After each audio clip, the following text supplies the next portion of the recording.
are we to make of salt and light? Salt and light. Certainly we are not to be reduced to its fundamental elemental level, are we? We have no intrinsic value in that way if we were to go there. Interestingly, we're not to become salt or light as it's developed in the gospel. We're not to become the salt of the earth or the light of the earth. We are just called to be salt and light. And it's undeniable our purpose in being both. Both being God-made, both being essential for life. But not to be monetized or commodified, not stored up to become more salty. We've all met people that are more salty. We're not really looking for that, are we? And we're not necessarily called in this particular context to be more illumined, as though that difference would produce a better or a more measurable result for us. We are salt and light, importantly, because that is who we are, because we are believers in the way, and in that way in our lives, essential. We are salt and light, importantly, for the sake of one another. And that type of being, that type of participation is important. And so we become a people that are also called to share in it. And we do that by sharing in the telling of stories of who we've been and where we've been, and importantly, where we're going and how we're going to get there. And we share in those stories because those stories for us matter. They're important. This morning, I'd like to share 2 stories with you. When my family lived on a small farm in Nottoway County, Virginia, we lived next door to a dairy farmer whose name was John Wallace. That's not his first and last name, it's just his first name. John Wallace. John was of a slight build, and he was a wiry fellow, but a hard worker. And as a child, I remember always hearing these stories of John Wallace. He was either out in the field messing around with the cows, or he was fixing a fence. If you have cows, they like to brush up against things, right? So he's always fixing a fence. Or John was always on his tractor. And the best stories that I remember hearing about John are when John would be out in the field all day and he'd get really tired, and he'd work his way back up to the barn where the milk was being processed, and he had these big vats, stainless steel vats of milk. And he would go up there, and there'd be a stainless steel mug on a peg on the side of the barn, and he'd take that stainless steel mug off, and if you know anything about milk and what rises to the top, he'd dip that mug down into that vat of milk, and he'd drink that whole mug, one sip. That's what he would do to cool off, and from what I understand, he would do that quite often. I don't know what his cholesterol was. And if you were lucky enough, and you were with John when he was cooling off, he would take that same mug, not a different mug, not a clean mug, the same mug, and give it to you, and you could do the same. And my dad describes it as almost drinking a milkshake. Can you imagine such a thing? Now, importantly, John Wallace and his wife Aggie, they were members of the same church as my family, because really there was only one church, and if you went to church, you went to that church. And that church was Rocky Hill United Methodist in Nottoway. It was the only denominational church in the area. That if you did not go to church on Sunday, you better expect that there would be a knock on your door. Not by the minister, but by John Wallace. He'd be wondering where you were and why you weren't there and if you were okay. And if you were lucky, he would carry with him a slice of pie from the lunch that they had prepared each Sunday after service. Some of the best food in the world, as it's been described to me. I was a little bit too little to remember. So what of these stories?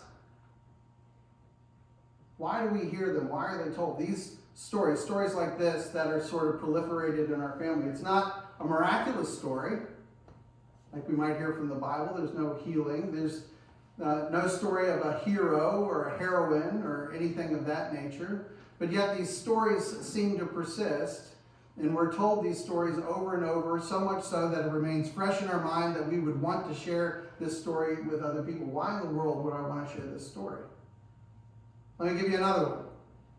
Another story. This story is about Caroline Church. There used to be a parishioner that used to attend services here.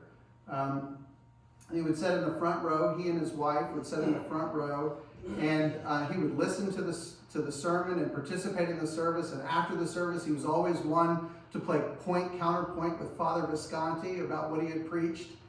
But specific about this particular individual is that every single week that he attended service at this church, he had a new joke to tell. And if you knew this about him, you could go up to him and you could ask him a new joke, and he would tell you that new joke every week. Do you want to hear one of his jokes? Okay. I'm hoping you'd say yes. I mean, that was part of my... So this is the joke that was told to me this week, over 8 years since his passing, but somehow it made it up to my office this week. So this couple, this man and this woman and their 2 kids, they were traveling with their pet in their car, and they got into a terrible car accident. And the car rolled over several times. And the sergeant from the police department had showed up on the scene, and he didn't know what had happened. He didn't know how it had happened, but he wanted to figure it out. And so the detective showed up, and so he sent the detective over to the hospital. And he said, I want you to go to the hospital. I want you to figure out what happened. He said, sir, I think the people that were in the car, I think they're all unconscious. They can't speak to you. He said, I know that, but they had a pet in that car. And I bet if you talk to that pet, I've heard, he's really smart, he'll respond. He might be able to help you out. So sure enough, he goes to the hospital and he asks the nurse if he can speak with the family. And sure enough, the family's not able to speak with them. But the nurse says, but they do have that pet. And you can go over and talk to that pet. So he goes over to the pet. He's a little baffled by this. I mean, we all would be, right? He goes over to the pet and he says, can you understand what I'm saying? And the pet nods his head. He said, can you help me figure out what happened in this accident? The pet nods his head. What was the father doing in the car? And the pet takes his paws and goes like this. And the detective goes, was he drinking? And he nods his head. He said, well, what was the wife doing in the car? And he looks at the pet, and the pet is pointing with his paw. He said, was she yelling at him? And he nods his head. And he said, what about the kids? What were the kids doing in the car? And the animal starts beating its chest. He said, were they fighting? And then he nods his head. He said, oh my goodness. He said, what were you doing in the car? And the pet goes.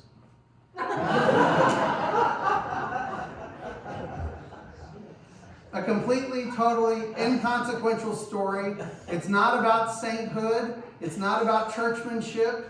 It's not about the Bible. It's not about Jesus Christ, except maybe it is. But a story that's shared in my office 8 years after it was told.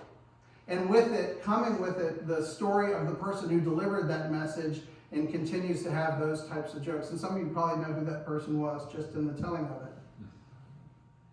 So what are we to think of these stories? What are we to think of these stories and ones like them that represent such a significant snapshot, such a significant piece of us? Have you ever thought about it? Why? I think I have some sort of inkling relative to our gospel today. I think to some extent these stories and the ones like them represent a time in our lives where we consider the world. We think about the world in a different way, or a way that it used to be, or a way that's unique or special. Unique or special or different from the normal way we experience the normal rhythm of our lives. And I think we tell these stories because we've had an experience, or we've come to think about the experience of the stories, and we also, at some level, consider how we would play a role in that story if we were there.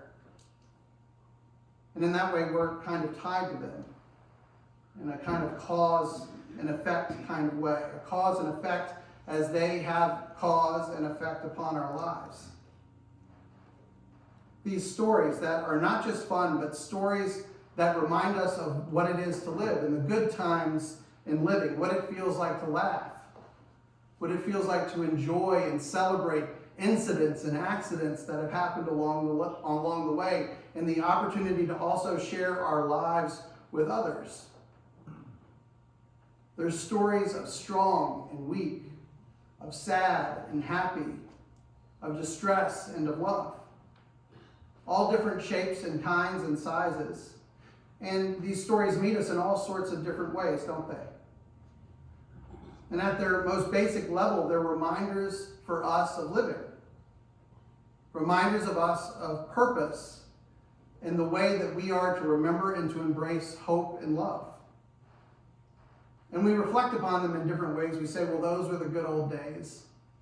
I went around the parish and I asked for a bunch of stories. A lot of the stories I'm not allowed to tell you because I'm a priest. But, horse races through town and hide and go seek and skating on the pond, all these stories, why do we share them? We say they're the good old days, or that was of a certain time. But I would say the real reason that we share them, the real reason that we participate in these larger stories is something more than that. And it's because they remind us of the taste of life, the salt. And they give us a light to give witness to that in our lives. A reminder of a bigger and brighter light, brighter than our week in our lives, maybe from 9 to 5, but a brighter and saltier experience of life because it reminds us of the stories that we've shared, and importantly, the ones that we are intrinsically connected to, and in some instances, inheritors of. Right? I'm going to tell that John Wallace story for as long as I live. And I should, to share it. And as I consider this, and I consider this in the weight and the balance of where we are in the tradition of this church, a 300-year-old congregation, I realize that this is really what church is. It's the sharing of these stories. It's the telling of these characters. And importantly, it's a willingness to allow other characters and other people to come into the telling of our story, that we could share it. I think it's interesting because if you were to go to a seminary and you were to ask them, how do I make a healthy church? What do you think they'll tell you? A good, strong administration, right? Wonderful music, wonderful, well-written sermons, great pastoral care, a beautiful building or a secure building, financial security. These things are not even secondary. They're not even secondary. What it takes to build a church is what it takes to build a community. And what it takes to build a community is a willingness to share in our salt and our light. Now, these things are helpful. They're helpful, but they're not the church.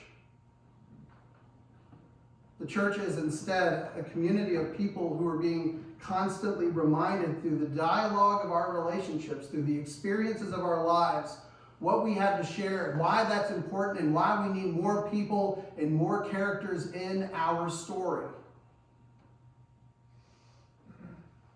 And perhaps even more distant, but more important, a realization that these stories are sponsored by something and someone greater than us. A point of inspiration, a point of delight, a point of humor, one that encapsulates all the emotion that we could ever ask or imagine, but brings us back to knowing that the stories we share are not just stories of us, but stories of God. God working in us and through us and by us. And then our opportunity comes as our willingness to plug into that greater light, to see the opportunity to only increase them. Amen.